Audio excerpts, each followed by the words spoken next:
ദൈവ തിരുനാമം മഹത്വപ്പെടുമാറാകട്ടെ. കർത്താവിൽ അനുഗ്രഹീതരെ, പരിശുദ്ധ വലിയ നോമ്പിൻ്റെ അവസാന നിമിഷങ്ങളിലേക്ക് നമ്മൾ എത്തിച്ചേർന്നിരിക്കുന്നു. ദുഃഖശനിയാഴ്ച അല്ലെങ്കിൽ അറിയിപ്പിൻ്റെ ശനിയാഴ്ച എന്ന് നമ്മൾ ഓർക്കുന്ന ദിവസമാണ്. കർത്താവ് പാതാളത്തിൽ പ്രവേശിച്ച് മരിച്ചവരോട് സുവിശേഷം അറിയിച്ചു, അവരെ ഉദ്ധിതരാക്കി എന്ന് നമ്മൾ വായിക്കുകയും വിശ്വസിക്കുകയും ചെയ്യുന്നു. കർത്താവ് മരണാവസ്ഥയിലിരുന്ന ഒരു സ്ഥലത്തേക്ക് കടന്നു ചെന്ന് മനുഷ്യരാശിക്ക് പുനരുത്ഥാനവും രക്ഷയും നൽകി മരണമില്ലായ്മയുടെ അനുഭവം നൽകുന്നു. സുവിശേഷത്തെ മരിച്ചവരുടെ ഇടയിൽ അറിയിക്കുമ്പോൾ അത് ജീവനുള്ളവരുടെ സുവിശേഷമായി മാറുന്നു. കർത്താവ് നമ്മെ ഓർമ്മിപ്പിക്കുന്നുണ്ടല്ലോ, ഞാൻ മരിച്ചവരുടെയല്ല ജീവനുള്ളവരുടെ ദൈവമാകുന്നുവെന്ന്. ഈ നോമ്പ് കാലഘട്ടം നമ്മുടെ മരണാവസ്ഥകളിൽ നമ്മുടെ ശാരീരികമായിട്ടുള്ള മരണമല്ല, മറിച്ച് നമ്മൾ ജഡീകരായി ജീവിക്കാതെ ആത്മീകമായി മരണപ്പെട്ടിട്ടുള്ള നാളുകളിൽ നിന്ന് മരണമില്ലായ്മയിലേക്ക്, പുനരുത്ഥാനത്തിൻ്റെ അനുഭവത്തിലേക്ക് നമ്മെ ദൈവം കൈപിടിച്ച് ഉയർത്തുകയാണ്.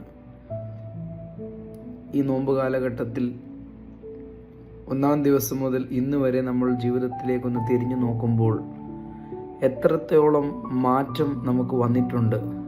ദൈവത്തോട് അടുക്കുവാനാണോ അതോ ദൈവത്തോട് അകലുവാനാണോ എനിക്ക് കഴിഞ്ഞത് എന്നും, നമ്മുടെ ജീവിതത്തിലെ പാപമരണത്തിൽ നിന്ന് വിശുദ്ധിയിലേക്കും പ്രകാശത്തിൻ്റെ ഊടുവഴികളിലേക്കുമൊക്കെ നടക്കുവാൻ എത്രത്തോളം എൻ്റെ നോമ്പും ഉപവാസവും ആരാധനയും വേദപുസ്തക വായനയും ധ്യാനവുമൊക്കെ സഹായിച്ചിട്ടുണ്ട് എന്നെ എന്നും ഒന്ന് കണക്കെടുത്ത് നോക്കുമ്പോൾ നമ്മുടെ പാപമരണത്തിൽ നിന്നും യേശുക്രിസ്തുവിൻ്റെ സ്പർശനത്താൽ, അവൻ്റെ സാന്നിധ്യത്താൽ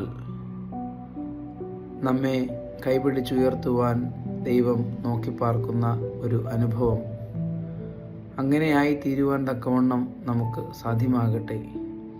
അറിയിപ്പിൻ്റെ ശനിയാഴ്ചയിൽ നമ്മൾ നമ്മുടെ പരേതരെ ഓർക്കുമ്പോൾ പുനരുത്ഥാനത്തിൻ്റെ അനുഭവത്തിൽ വീണ്ടും മാലാഖമാരെ പോലെ ദൈവസന്നിധിയിൽ ഒരുമിച്ച് ആരാധിക്കുവാൻ സ്വർഗസ്ഥമായ അവസ്ഥയിലിരുന്നു കൊണ്ട് നമ്മുടെ വരും തലമുറകൾക്ക് വേണ്ടി മധ്യസ്ഥത അണയിച്ച് പ്രാർത്ഥിക്കുവാനും ആ ഭാഗ്യാവസ്ഥയെ ജീവിതത്തിൽ നേടുവാനും തക്കവണ്ണം നമുക്ക് നമ്മുടെ ജീവിതത്തെ ക്രമീകരിക്കാം.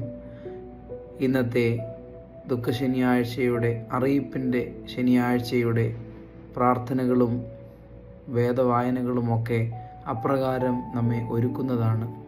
ആ ഒരുക്കപ്പെടൽ നമ്മുടെ ജീവിതത്തിൽ ഉണ്ടാകുവാൻ, ദൈവഹിതാനുവർത്തികളായി ജീവിക്കുവാൻ ദൈവം നമ്മെ ഇടയാക്കട്ടെ. വാങ്ങിപ്പോയവരെ ഓർത്ത് പ്രാർത്ഥിക്കുമ്പോൾ നമുക്ക് ദൈവത്തോട് പ്രാർത്ഥിക്കാം. അവരുടെ ജീവിതത്തിൽ വന്നുപോയിട്ടുള്ള പാപമരണങ്ങളെ അവിടുന്ന് കണക്കിടാതെ ഉത്ഥാനത്തിൻ്റെ വലിയ സന്തോഷം, പുനരുത്ഥാനത്തിൽ വീണ്ടും മാലാഖമാരെ പോലെ തേജസ്സുള്ളവരായി ദൈവത്തിന് സ്തുതിസ്തോത്രങ്ങൾ അർപ്പിക്കുവാൻ അവരെയും ഞങ്ങളെയും യോഗ്യരാക്കണമേ എന്ന് നമുക്ക് പ്രാർത്ഥിക്കാം. ദൈവം നമ്മെ വാഴ്ത്തി അനുഗ്രഹിക്കട്ടെ. ആമേൻ.